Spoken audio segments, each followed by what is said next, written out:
ఈరోజు నేను ములక్కాయ పప్పుచారు తయారు చేస్తున్నాను. కావాల్సినవి కందిపప్పు, ములక్కాయలు, ఒక టమాటా, ఒక ఉల్లిపాయ, 2 పచ్చిమిర్చి. ములక్కాయ పప్పుచారు తయారు చేస్తాను. ఇలా ఉడికించుకోవాలి.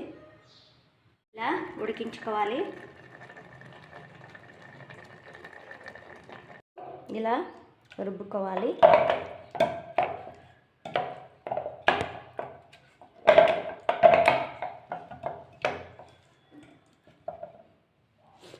టమాటా, ఉల్లిపాయ, ములక్కాయ, పచ్చిమిర్చి వేసుకోవాలి.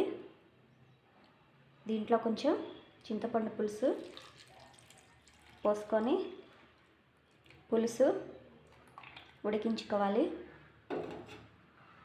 ఇందులో పసుపు యాడ్ చేయాలి.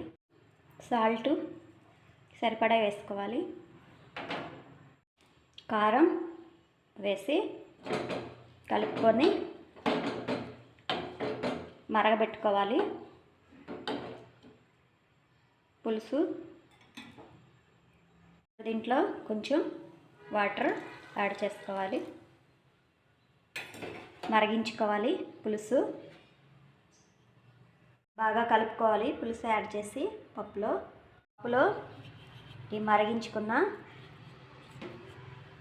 పులుసు యాడ్ చేసుకోవాలి. పప్పుని తాలింపు వేసుకోవాలి. పప్పుచారుని కొంచెం ఆయిల్ తీసుకొని దీనిలో ఎండుమిరపకాయలు,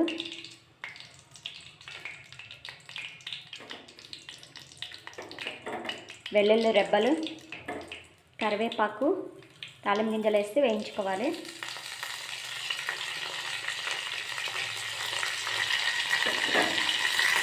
తాలింపు వేసుకొని ఈ పప్పుచారు, ములక్కాయ పప్పుచారు ఇందులో కలుపుకోవాలి.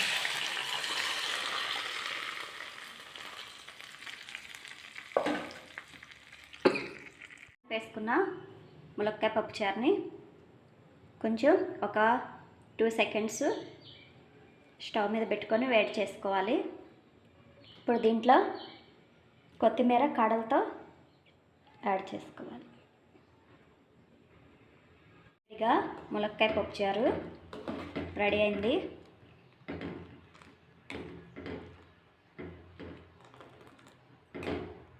ఈరోజు నేను తయారు చేసిన ములక్కాడ పప్పుచారు. ఈ వేడివేడి పప్పుచారు మనం వేడివేడి అన్నంలో వేసుకొని తింటే చాలా బాగుంటుంది. చాలా టేస్టీగా ఉంటుంది ఈ పప్పుచారు. ఈ వీడియో కనుక మీకు నచ్చితే లైక్ చేయండి. నా ఛానల్ని సబ్స్క్రైబ్ చేయండి. Thanks for watching.